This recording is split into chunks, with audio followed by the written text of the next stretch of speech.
Welcome to Succession Stories, Insights for Next Generation Entrepreneurs. I'm Laurie Barkman. I've spent my career bringing an entrepreneurial approach to mature companies struggling with change. As an outside executive of a third-generation, 120-year-old company, I was part of a long-term succession plan. Now I work with entrepreneurs, privately held companies, and family businesses to develop innovations that create enterprise value and transition plans to achieve their long-term goals. On this podcast, listen in while I talk with entrepreneurs who are driving innovation and culture change. I speak with owners who successfully transition their company and others who experience disappointment along the way. Guests also include experts in multi-generational businesses and entrepreneurship. If you are a next-generation entrepreneur looking for inspiration to grow and thrive, or an owner who can't figure out the best way to transition their closely held company, this podcast is for you. James Austin Company was a fourth-generation family business without a succession plan. After 130 years, the company sold to a competitor in 2018. I spoke with one of the family members, Doug Austin, about his experience before and after the sale. Doug is an ex-prosecutor, ex-litigator, and ex-street salesman. For years, his mantra was, "It's all about the sale." Now, 2 years later, the sale has been an emotional letdown. I appreciated Doug's authenticity around what it feels like to sell the family business, and I hope that you will too. Doug, welcome to Succession Stories. I'm excited to speak with you today.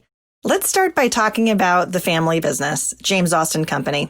It was founded in 1889 by your great-grandfather, which makes you part of the fourth generation, or G4. Can you share a brief overview about the history of the company and what it's most known for? Sure. In 1889, my great-grandparents had a grocery store in Greenfield, Pennsylvania, right outside of Pittsburgh. And my great-grandmother, every spring, she would clean her carpets. And she went to my great-grandfather and asked him to buy some soap to clean the carpets. In those days, you washed them and then you hung them out to dry on the line outside. Well, he thought that he could make his own soap. So on his stove, he developed some formula and made it and gave it to her, and she liked it. And her girlfriends liked it so much that he started bottling it in Coca-Cola bottles and sold it in his store. That was the precursor to what we had was the Austin's Wipe Away carpet cleaner, which is still being sold today. So that was the beginning of that. And the business progressed, and ultimately we evolved into a company making bleach. The interesting thing about our bleach manufacturing was that in the 60s, Copper's chemical company came to my dad with the process of making plastic bottles. And they asked him if he would be willing to bring in several of their machines to make plastic bottles. And in those days, you would sell bleach in glass bottles and ship them in wooden crates. And it was a very cumbersome thing. And he thought it would be a great idea. So ultimately, we were the first manufacturer in Western Pennsylvania to put anything in plastic bottles. And so the story is evolving for the business, and we'll certainly talk about that. But at one point in its history, it was known as the oldest family-owned bleach manufacturer in the U.S. Is that correct? That's correct, yes. So that's a great history. So James Austin Company, founded in 1889, and there's something in there, too, along its transition, its history. I guess the G2 then would be your grandfather. Grandfather, yes. And so is there a story there? You told me something before the show about some of his history during World War II. Well, in those days, they didn't spend a lot of time going to lawyers and didn't think about legal matters. So he was one of three children, my grandfather was. And he spent most of his life working in the business and developing it. He had two sisters who didn't participate in the business at all. But when my great-grandfather passed away, in his will, all he said was, my grandfather's name was Harry. And he said, Harry, just take care of the girls. And that's what his will said. Well, my grandfather then took over the business and it progressed. And unfortunately, the family dynamics was such, the sisters came along and said, well, that's our business too. And there was a big fight over what was actually meant by Harry, take care of your sisters. So ultimately, the family had to go to court, and my grandfather had to buy the business back from his two sisters who never really participated in the business. So that was the first hurdle that we had to overcome. Then World War II came, And all the young people went off to fight in the war, including my father and my uncle. So they were off fighting in Europe, and my grandfather was having a difficult time making the business go. So ultimately, he thought, well, it's a small business. It doesn't mean very much. So he sold it. And he sold it to a company which a lot of Pittsburghers know, a company called Spick and Span. And for maybe a year or so, Spick and Span was the owner of the Austin Bleach Company. My father came back from World War II thinking he had a job. And when he returned, he found out, oh my God, I don't have a job. His father had sold the business. So after some discussions, he and my grandfather went to Spick and Span and bought the business back and then started working from there. And in generation 3, I guess is what we're going to call it, my father and my uncle Jack, ran the business. My dad was the president, my uncle was vice president. And that's how it progressed until the 4th generation came along. So that must have made some awkward Thanksgivings when your grandfather's sisters had sued him essentially for some rights for the company. In that generation, it wasn't so bad because they all moved to Philadelphia.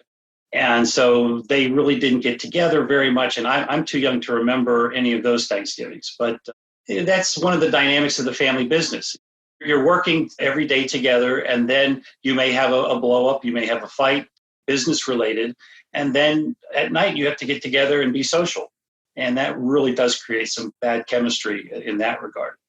Yeah, the bad chemistry, that's kind of a funny joke because you're a chemical company. So you mentioned the 3rd generation. So you have your father, your Uncle Jack, and then the 4th generation joined. You're a part of the 4th generation. Anyone else from your family? I have my brother. He is the patriarch of our group. He's the oldest, then followed by 2 cousins, my cousin Lisa and my cousin John. Lisa and John are from my Uncle Jack. And then there's me. I'm the baby of the family. Okay. And it was interesting because during the transition from generation 3 to generation 4, the business grew.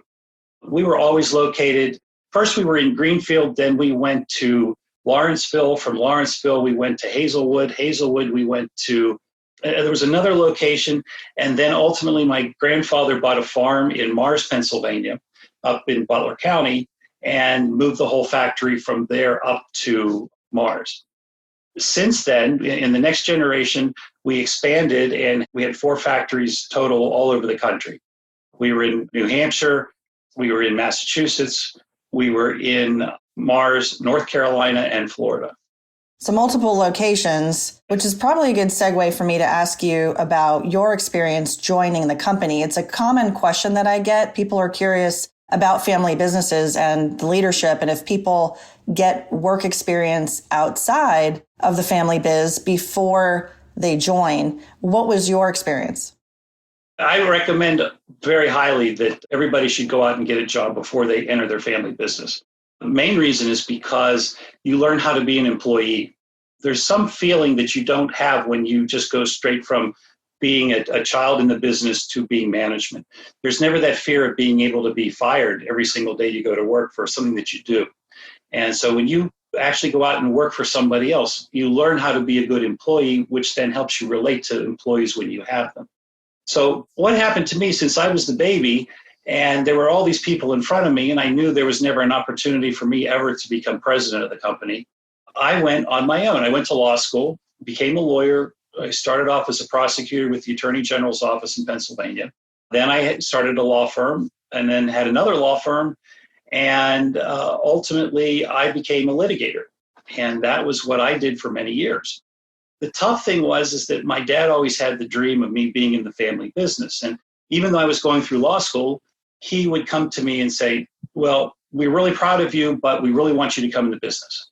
And I always put that in the back of my head because I knew I wanted to be a lawyer. But unfortunately, that added a little pressure on me. It was never an easy road for me because I just never knew what was going to happen. I was getting the support of my family, but my dad always wanted me to come into business. And I was too young. I want to say I was too stupid, but I didn't appreciate what the family business was giving because when you grow up in it, you become blind to what it actually provides.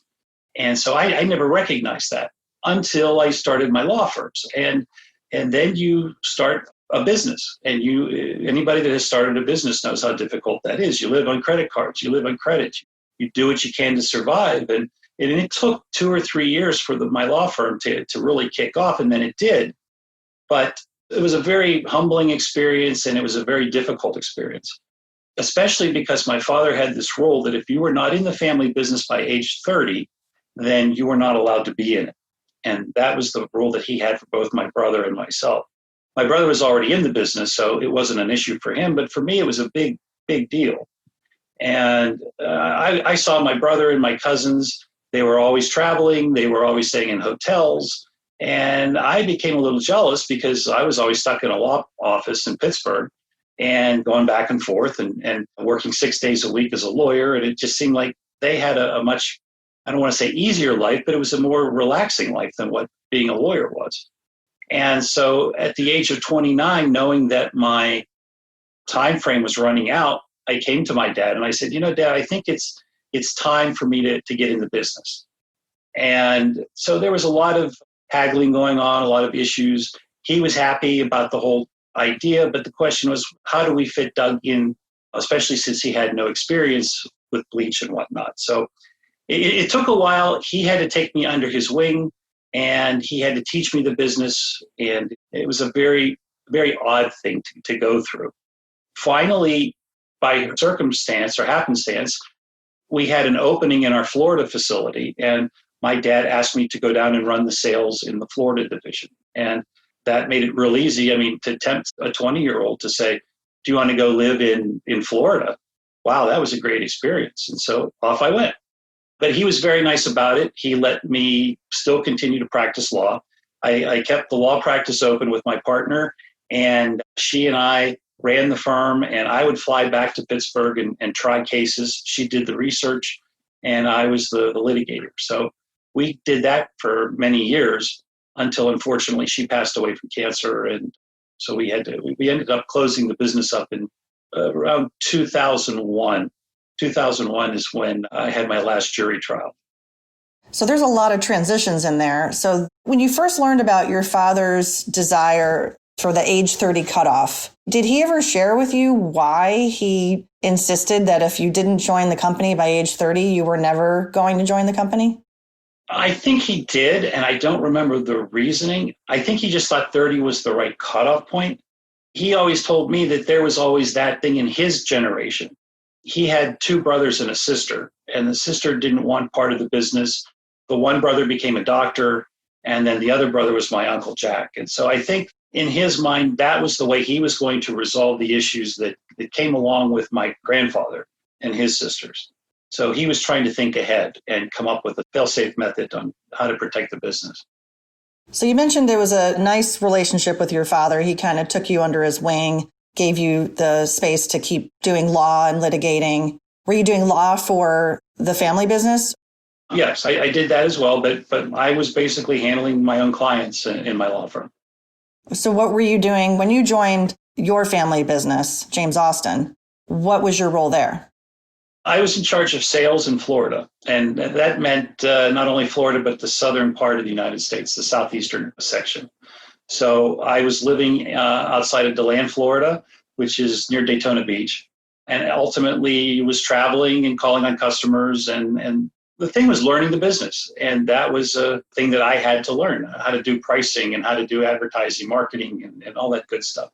We had a plant manager. We had somebody running the plant in Florida, but he was a very nice guy, and he brought me under his wing and was showing me how to run the business.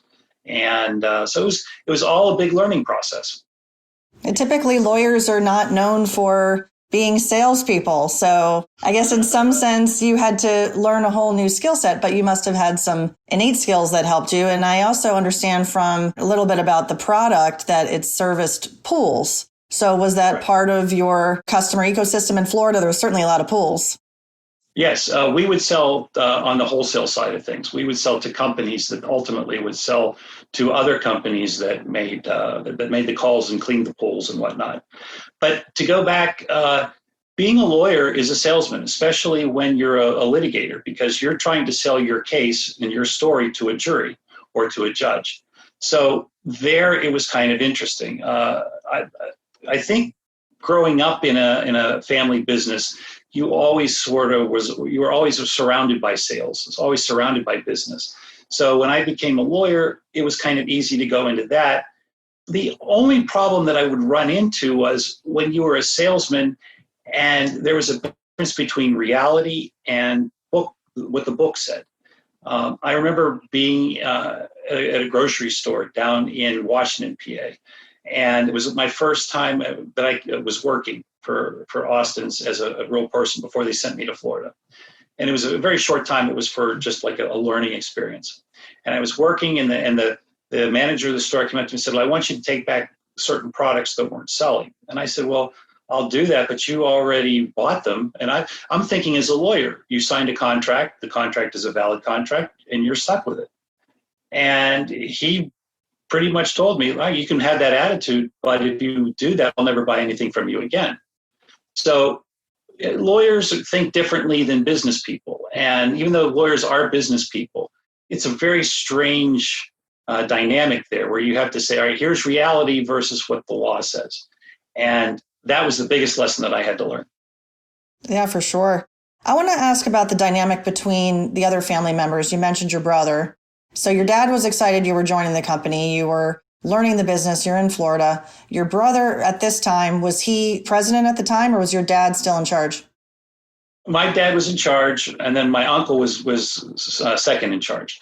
My brother was in charge of all sales. And it was a very weird thing because my cousin John and I were the closest because we would always play together. We were very similar in age. He was 1 year older than I am. And so he and I did well together. My cousin Lisa, she was doing something else in the business that had nothing to do with sales, so I didn't have to work with her. So there wasn't really a dynamic with her. And then my brother Harry, it was a very strange relationship because he was my bigger brother. And I was always used to him being my older brother. And if anybody that has an older brother knows what that situation is, that to take that now into the family business world, that it was a very, very strenuous situation, I guess. When you're picked on as a little brother, and that never, to this day, he sees me as his little brother. And he never really took anything that I had to say seriously. He was the one that was always calling the shots. And so I never could really contribute anything in his eyes. And so as a result, my cousin John and I would work together and try and keep my brother out of the biggest decisions while we were running our day-to-day lives. And then we'd call on my brother. But it was I have to admit, it was a very difficult thing because older brother, younger brother. And no matter, and I think anybody could agree with this, that you never get rid of that. Yeah, I mean, if he was into wrestling and pinning you to the ground as a kid, it's probably hard to sort of flash forward and think about having you as an equal on the team, right? If he has kind of the older brother perspective that he'll always be better than you in his mind, right? If that was part of that dynamic.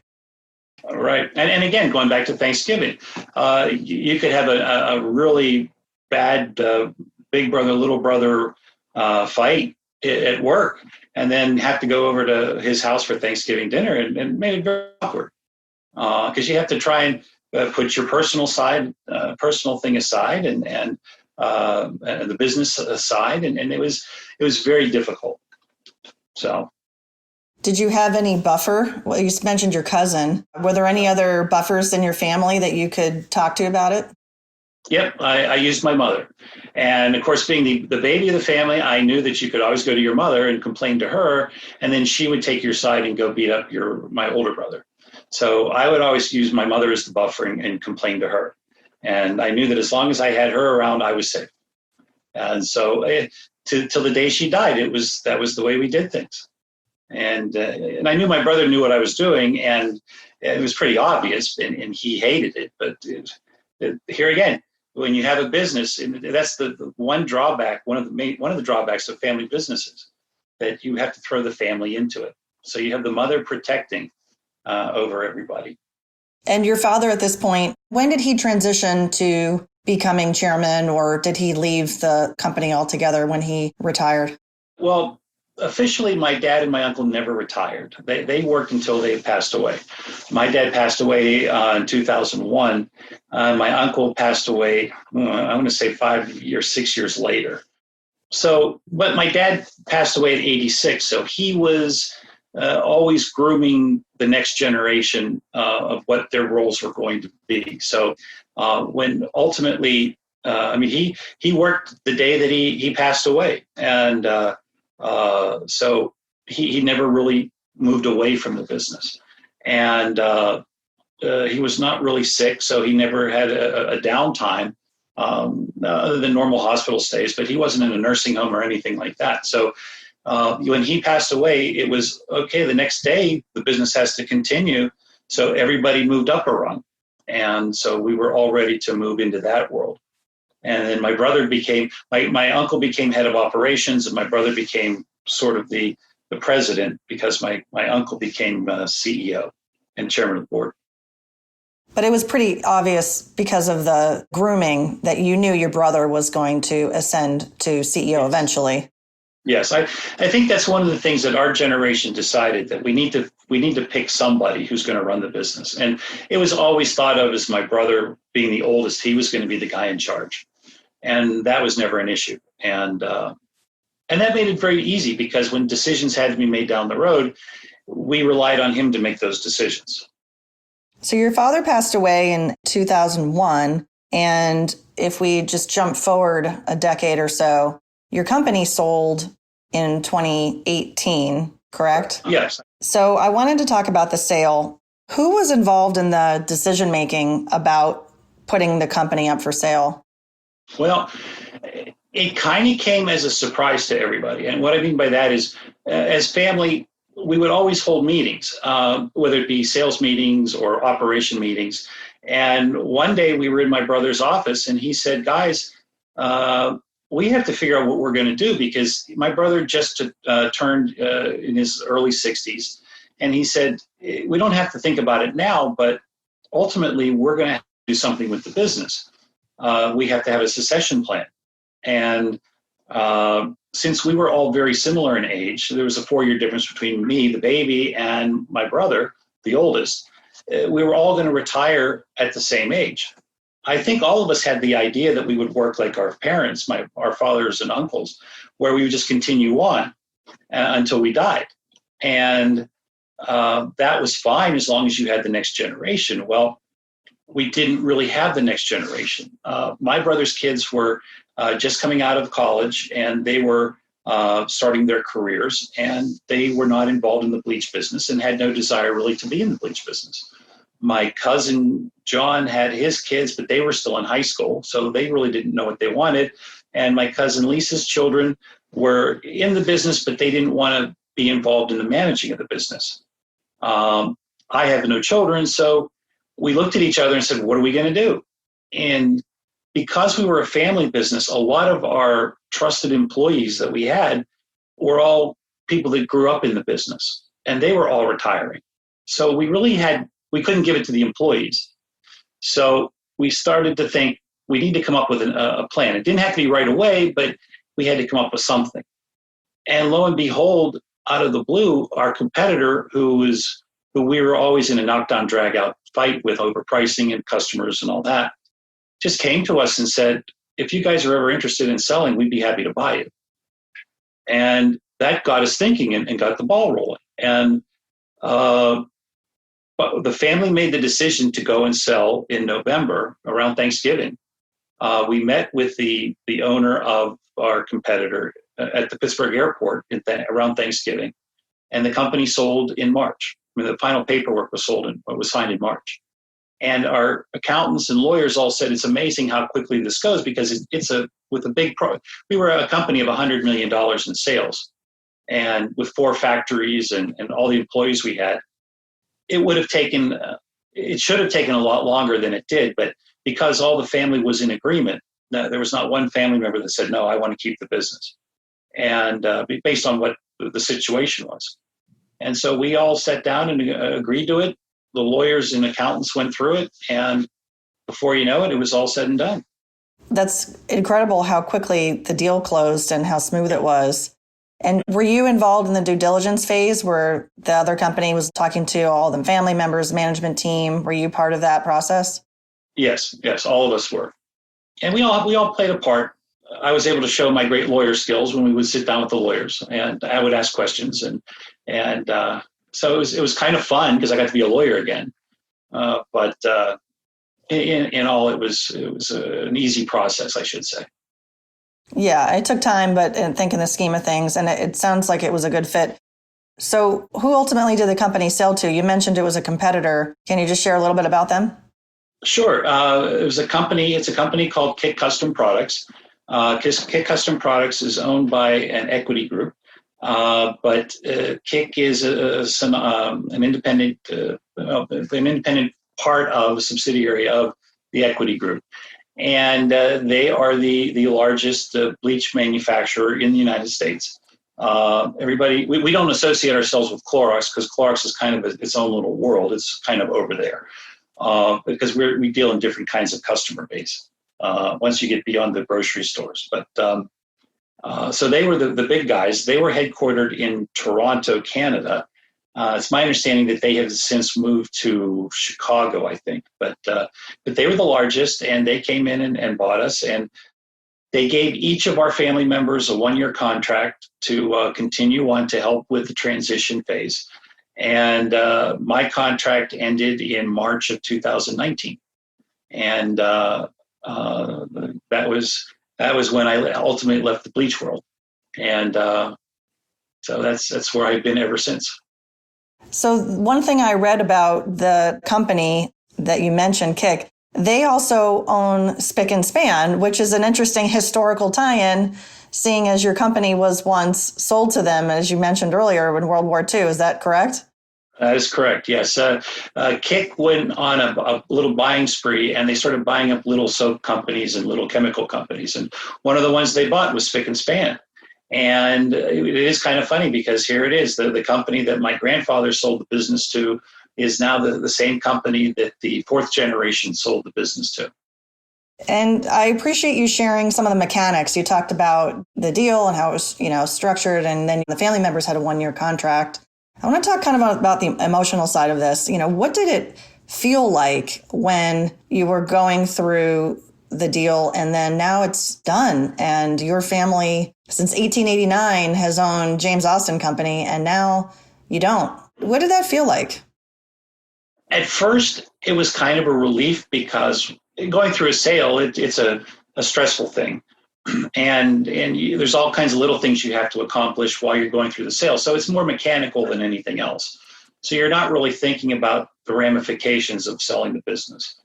And then working for the business for the year, it was a little frustrating because here a new company is doing what you were doing, and they're changing things the way you used to do things. And that was, you get a little frustrated, a little aggravated, but you could see a little bit where they were coming from. It was also difficult because they were the enemy, and you were sitting there doing battle every day with them, and you always pictured them as these nasty people. And now all of a sudden you're best buddies. And just overnight, there you are, you're friends, and all those salesmen that you were fighting against are now people that you work with. So emotionally, that was a little hard to deal with. And also you went from being the owner of a company to an employee, and that was a humbling experience. You couldn't do things without somebody else telling you what to do, and that made it a little difficult. Now that a year has passed, I sit back and I think it's very emotional. It's becoming an emotional thing because growing up, you're in a family that is a part of a community. Mars, Pennsylvania is very small, and we were the largest employer in Mars, Pennsylvania. And when you were in Mars, everybody knew you. I mean, it wasn't like, oh, there goes an Austin. It was like, there's Doug. And everybody treated you very nicely, and it was wonderful. And I mean, the family had a Little League team. The family had sponsored a car at the local racetrack in Lernerville. We were very committed to the community, and it made you feel good. And now all of a sudden, you step back and you say, I'm not that anymore. And you have this letdown that you let your employees down. that they're not working for the family business that they used to work for. Now they're working for a big corporation. You feel like you've let down members of the community, that even the people that you've never met. You go to Rotary, and it's not the same. You're not a business participant anymore at Rotary. You're just a person being there. So emotionally, it has been tough. And every day as it goes beyond the sale, it gets a little bit more emotional, because you just don't feel like you're special anymore. And not special in the fact that you don't have the ability to help people. You're just one of the people in the crowd, one of the people at Walmart. People aren't coming to you and saying, hey, can you do this for our charity? Can you do this for this? Because you just don't have the resources of the company anymore, because people were looking for the company to do things for them. I still do personal things for people and charities, but there's just that feeling of, it's just an emotional letdown.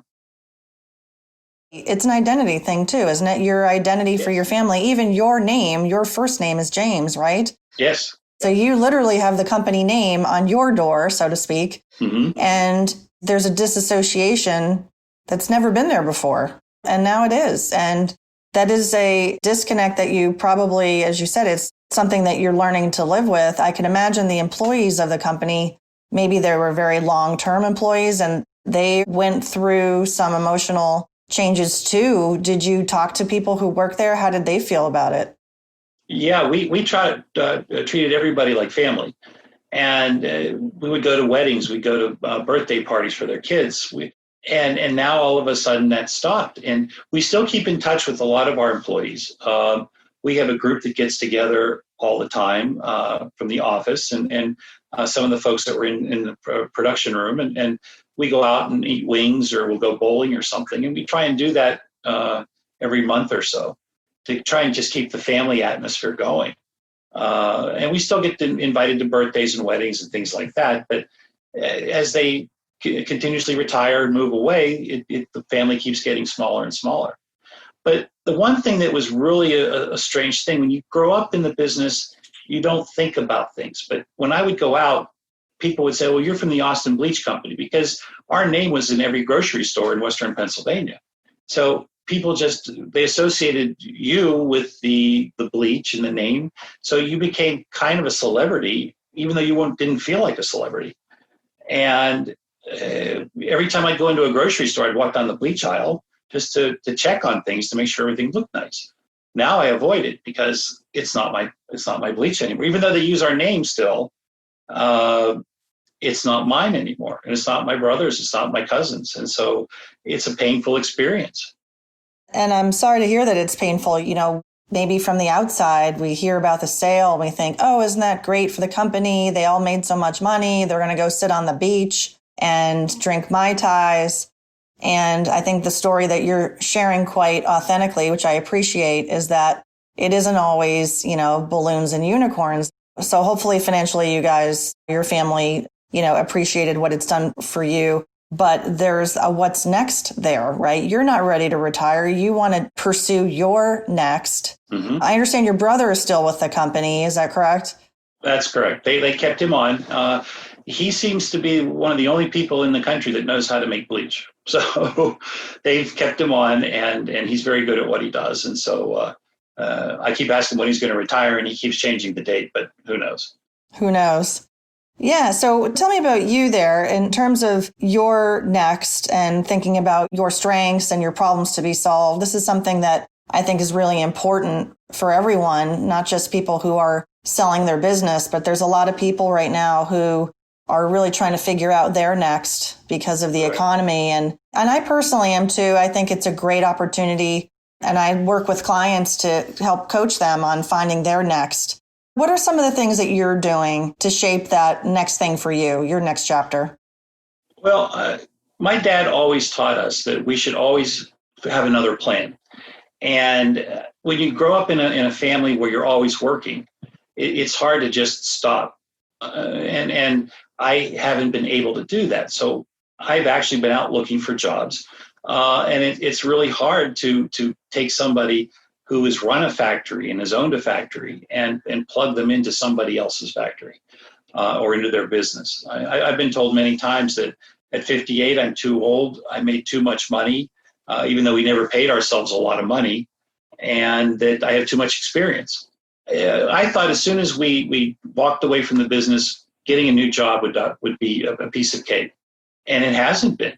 It really hasn't. It's as I look at it, I can understand these other businesses that there might be this fear that, well, he's bringing all this experience and he's going to try and change our business, or he's going to try and change the dynamic. So finding that next step is a very difficult thing to do. And if I were to give somebody advice that's in the same position, just stay at it. It's going to take a long time. And in fact, as I talk to other people who are in the same situation, it takes 9 months. I was told that the average is 9 months, but I just talked to somebody the other day that said it took them 18 months because you have to find the right fit. You don't want to go down to the get-go and get a job and do that because there's that ego thing involved where your friends from the neighborhood will see you working at get-go. And not that you have to, it's when you want to do something. And it's not that what they really think, it's just how you feel inside. You want to let yourself, you feel like you're always striving to better yourself. And that's the hard part. So finding the next niche is going to be the hardest part for me. Yeah, understandable. I think it's a great place to start with kind of looking at what makes you happy, what you feel where you're best, adding the value in your career, what lit you up. And given that you're an ex-prosecutor, an ex-litigator, and an ex-street salesman, as you describe yourself in your bio, there's a lot of really great skills in there. So I look forward to continuing our conversation offline about, what your next might be, Doug. So last question for you. I'd like to ask all of my guests if they have a favorite quote about entrepreneurship. I do. In fact, I wrote it down, and I have to get my glasses on so I can read it.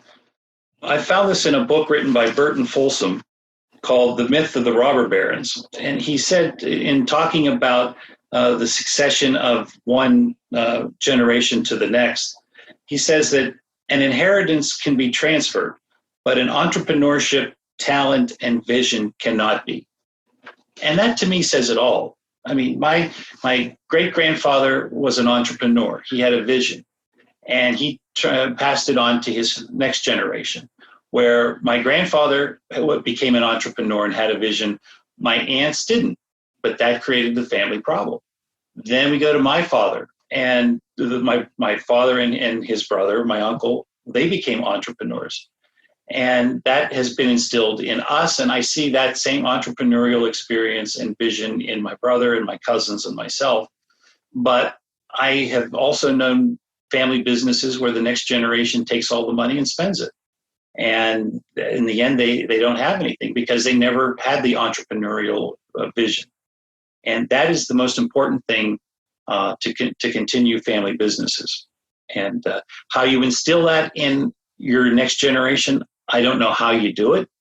Luckily, my dad and my uncle did. And so we were able to continue on the way that we did. So to me, that one little quote says it all.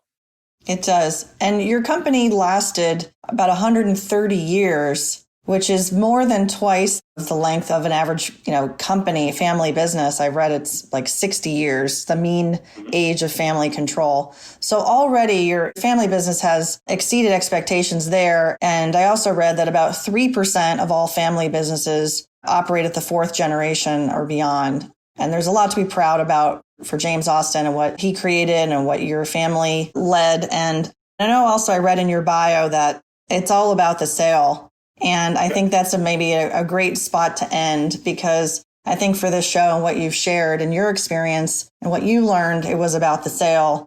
And then ultimately, that's, I think, the next part of your story is because of the sale of the company. Yes, I would agree with that. Yes. I always think that family business is a gift, and it's given to the next generation, and it's what the next generation does with it. And unless you learn the nuts and bolts of it and can take it to the next level, it will not progress. And that's what the next generation has to learn. And on that note, we'll wrap up. Thank you so much, Doug, for being here today and sharing your insights on succession stories. Thank you, Laura. I really appreciate the time, and good luck to you. Thanks for listening. I hope you enjoyed the episode. 3 things before you go. 1, follow Succession Stories podcast on LinkedIn. Join the community to share feedback, submit questions, and ideas for future episodes. 2, if you want to develop a roadmap for your business to innovate, transition, or grow, message me, Laurie Barkman, on LinkedIn about VIP consulting. And 3, if you enjoyed the episode, hit 5 stars in Apple Podcasts and share with friends in Good Pods. Thanks again for tuning in.